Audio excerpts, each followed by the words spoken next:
Hello everyone, this is Psychology Spot channel. Today we will discuss about teaching aptitude.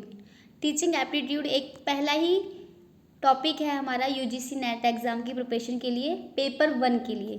Teaching aptitude होता क्या है या फिर इसके फैक्टर्स क्या होते हैं या फिर इसके ऑब्जेक्टिव क्या होते हैं, ये हम आज इस वीडियो में डिस्कशन करेंगे।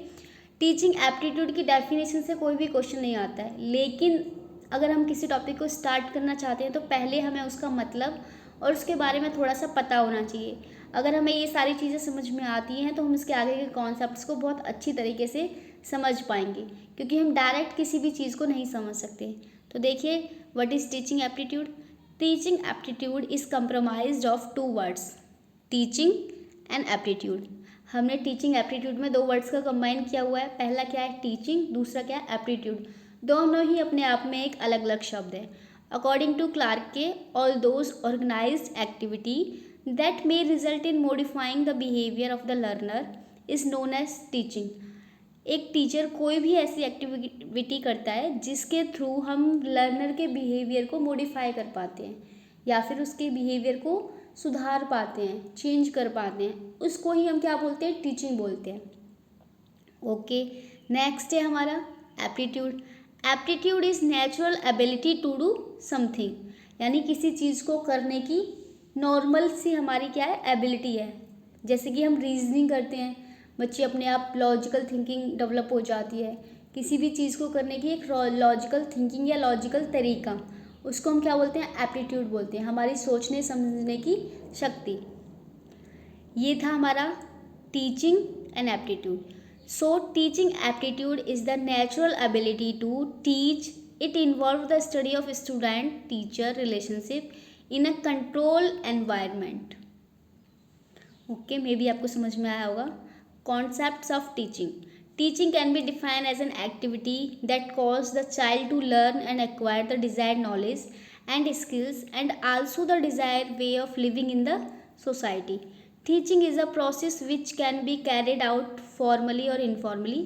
हम टीचिंग को किसी भी थ्रू कर सकते हैं। पहले बच्चा इनफॉर्मली ही बोलना सीखता है, इनफॉर्मली ही एजुकेशन लेता है, जैसे कि अपने परिवार से। उसके बाद बच्चा स्कूल जाता है और फॉर्मली एजुकेशन का लेता है। इनफॉर्मल टीचिंग्स में आप घर पे पढ़ा सकते हो या रास्ते में किसी को कुछ बता सकते हो। जो भी हमें स्कूल के अलावा कहीं पे कुछ भी एजुकेशन हम किसी को देते हैं या लेते हैं, वो हमारी इनफॉर्मल कहलाती है। Teaching is a process which can be carried out formally और informally. Informal teaching takes place within the family while formal teaching take place outside the family. Formal teaching should be carried out by experienced faculty, teachers and editors etcetera. That's means जो हमारी informal teaching होती है या फिर informal learning होती है, वो हमारी फर्स्ट ऑफ ऑल फैमिली से स्टार्ट होती है।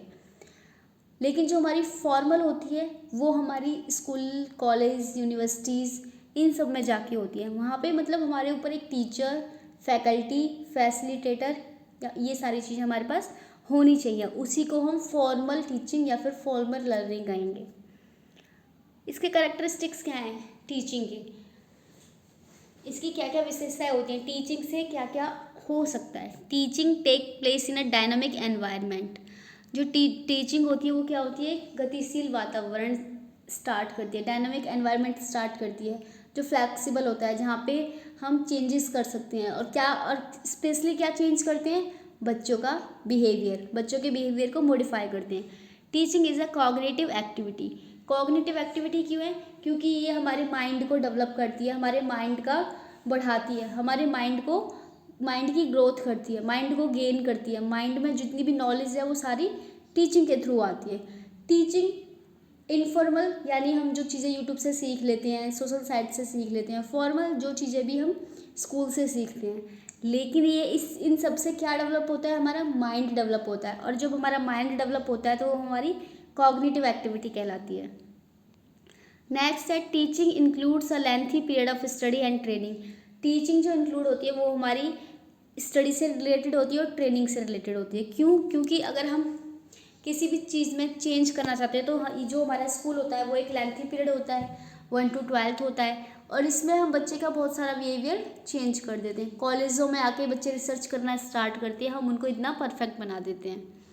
It is a high degree of autonomy, ये हमारी एक हाई डिग्री होती है। It is a continuous profession, teaching ऐसा तो नहीं है हम 1-2 साल करने के बाद छोड़ देंगे, ये हमारा कंटिन्यू चलता रहता है और हम इसमें हर बार कुछ ना कुछ इम्प्रूव ही करते जाते हैं। हम हर बार कुछ नया सीखते रहते हैं, कभी बच्चों से, कभी बुक से, कभी खुद से। It is an art as well as science, yes it is closely related to education, learning and training. बिल्कुल, अगर हम टीचिंग कर रहे हैं दैट्स मीन किसी ना किसी को उससे लर्निंग हो रही है, ये हमारी लर्निंग से रिलेटेड होती है, क्योंकि हमारी जो लर्निंग होती है वो टीचिंग के थ्रू ही हो पाती है, एजुकेशन से।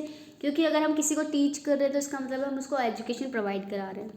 ट्रेनिंग से, ट्रेनिंग भी टीचर्स को दी जाती है। अगर हम टीचिंग करते हैं तो हमें बीच बीच में 2 दिन के लिए, 3 दिन के लिए ट्रेनिंग प्रोवाइड की जाती है और नई नई एक्टिविटीज़ सिखाई जाती है, किसके थ्रू हम बच्चों को और अच्छे से सिखा सकते हैं, या फिर क्या नई टेक्निक्स आई हैं जिससे हम बच्चों को कंप्यूटराइज्ड या फिर जो आजकल टेक्निक्स आ रही है उनके through, audio visual teaching aids, इन सब के द्वारा पढ़ा सकते हैं। नए नए टीचिंग एड्स से ट्रेनिंग के अंदर हमें क्या कराया जाता है, डायरेक्ट इंटरेक्शन कराया जाता है। It is a type of social service and has different level of teaching. जो हमारी टीचिंग होती है एक तरीके से सोशल सर्विस होती है, क्योंकि जो एक टीचर होता है वो बिना किसी सेल्फनेस के बच्चों को एजुकेशन प्रोवाइड करवाता है, उनके बारे में भला सोचता है। हर टीचर यही चाहता है कि उसका जो क्लास का रिजल्ट है वो अच्छा जाए, उसकी क्लास के सारे बच्चे पास हो जाएं। इसका मतलब वो किसी भी बच्चे के बारे में ये नहीं सोचता कि इसका रिजल्ट अच्छा आना चाहिए, इसका नहीं आना चाहिए। वो सभी के बारे में अच्छा सोचता है, एक जैसा सोचता है। इसलिए हम इसको एक सोशल सर्विस कहते हैं या फिर सोशल प्रोफेशन में कहा जाता है। उसके बाद आते हैं हमारे फैक्टर्स अफेक्टिंग टीचिंग। ऐसे कौन से फैक्टर्स हैं जो हमारी टीचिंग को अफेक्ट करते हैं। Following are the factors that affect the process of teaching. अगर किसी टीचिंग को अफेक्ट कर रहे हैं तो इसका मतलब है वो सारे फैक्टर्स कैसे होंगे, टीचर से रिलेटेड होंगे या फिर जो टीचिंग करेगा उससे रिलेटेड सारे फैक्टर्स होंगे। हम टीचिंग करने जा रहे हैं, अगर हमारी एजुकेशन क्वालिफिकेशन ही अच्छी नहीं है तो हम क्या बच्चों को पढ़ा पाएंगे। मान लीजिए कि आप कभी किसी क्लास में गए हो और आपको अकाउंट्स पढ़ानी है, लेकिन आपको अकाउंट्स के न्यूमेरिकल ही नहीं आते हैं, तो आप बच्चों के आगे क्या पढ़ाओगे। आप वहाँ पे बच्चों को टीचिंग कराने के लिए आए हो, लेकिन अगर आपको खुद ही सब्जेक्टिव नॉलेज नहीं है तो आप क्या कराओगे। इसलिए जो एजुकेशन क्वालिफिकेशन होता है वो सबसे इम्पोर्टेंट टॉपिक होता है जो हमारी टीचिंग को अफेक्ट करता है। Adequate skills are required for a teacher to carry his work effectively. जो एडिकेट स्किल्स होती हैं वो भी टीचर्स को आनी चाहिए ताकि जो वो टीचिंग कर रहे हैं क्लास में वो इफेक्टिवली वर्क कर सके। ऐसा नहीं है कि अगर आपके अंदर स्किल्स ही नहीं है तो आप आए हो, कुछ भी बोल रहे हो, बच्चा बैठा है सुन रहा है, जैसा आजकल कॉलेजों में होता है, और निकल लेता है। बच्चे को 2 मिनट का भी मतलब कुछ समझ नहीं आता है जिससे कि बच्चा कुछ फ़ायदा उठा सके या कुछ सीख सके। Experience teachers better handle the students queries and classroom management. ये कई बार देखा गया है, इवन ऐसा होता ही है। अगर हम फर्स्ट टाइम टीचिंग करने जा रहे हैं तो हम बच्चों को इतनी अच्छी तरीके से हैंडल्स नहीं कर सकते, बच्चों की जो क्वेरीज होती है उनको इतनी अच्छी तरीके से हैंडल नहीं कर सकते। लेकिन अगर हमारे पास 1 बाय 1 ईयर्स का हमारे पास एक्सपीरियंस होता जाता है तो हम खुद में पाते हैं कि इतना ज़्यादा इम्प्रूव हो गया है। अगर हमसे बच्चा खड़े होकर किसी भी चैप्टर में से कोई क्वेश्चन पूछ रहा है, हम उसे चुटकियों में जवाब दे देते हैं फटाफट। लेकिन अगर हम नए नए ज्वाइन हुए हैं, चाहे कॉलेज हो या स्कूल हो, तो हमें कुछ टाइम लगता है हर चैप्टर्स के करंटली जवाब देने में। हम जो चैप्टर्स पढ़ के आए हैं या क्लास में जो चैप्टर हम पढ़ा रहे हैं उसको लेके हम बहुत क्लियर होते हैं और सारी क्वेरीज को हैंडल कर लेते हैं। लेकिन जो नेक्स्ट चैप्टर है बच्चे ने उसमें से पूछ लिया तो कई बार ऐसा होता है कि एक्सपीरियंस के थ्रू हमें ये भी पता चल जाता है कि इतने चैप्टर्स में इतनी सारी क्वेरीज हैं, तो अगर बच्चा क्वेश्चन पूछेगा तो यहीं से पूछेगा और हम हर साल उस क्वेरी का आंसर देते हैं तो हमें वो क्वेश्चन भी याद हो जाते हैं, तो हम फटाफट उनके आंसर बता देते हैं। तो एक्सपीरियंस होना भी एक बहुत ज़रूरी है। इसलिए जो प्रिंसिपल होता है वो कभी भी डायरेक्ट नहीं बनता है, हमेशा प्रमोशन से बनता है, क्योंकि वो धीरे धीरे एक्सपीरियंस लेता है, उसको पता चल जाता है कि किस तरीके से हैंडल करना है बच्चों को, पूरे स्कूल को किस तरीके से चलाना है। The classroom environment should support the teaching learning environment and the teacher play a vital role in handling this activity. जो क्लासरूम होता है उसको हमें एनवायरनमेंट की तरह लेना चाहिए, और जो टीचिंग लर्निंग एनवायरनमेंट होता है उसमें टीचर को और बच्चे को दोनों को इन्वॉल्व होना चाहिए, दोनों को एक साथ एक्टिविटी करनी चाहिए ताकि जो क्लासरूम का एनवायरनमेंट है वो ऐसा लगे कि जो बच्चा है वो भी सीख रहा है और जो टीचर है वो भी पढ़ा रहा है। अगर बच्चे बैठे हैं, टीचर्स खाली पढ़ा रहा है, तो उसमें बच्चों को बहुत कम ही समझ में आएगा। जैसे हमारा होता है क्या, लेक्चर मेथड, उसमें सारे बच्चे बैठे रहते हैं, टीचर्स आता है, बोलता है, चला जाता है। तो ये हमारा टीचिंग लर्निंग एनवायरनमेंट नहीं होता। हमें क्या करना है, क्लासरूम के एनवायरनमेंट को टीचिंग लर्निंग एनवायरनमेंट बनाना है, जिससे बच्चों को ज़्यादा से ज़्यादा समझ में आ सके और बच्चे ज़्यादा से ज़्यादा ग्रो कर सके। यही था हमारा आज का टीचिंग एप्टीट्यूड। क्या होता है टीचिंग से रिलेटेड कुछ बातें, टीचिंग क्या होती है। अगर आपको ये समझ में आ गया होगा तो अब आप इससे रिलेटेड जितने भी आगे टॉपिक्स आएंगे या जितने भी आगे इसके मेथड्स आएंगे, टीचिंग एड्स आएंगे, उनको आप बहुत इजीली समझ पाओगे।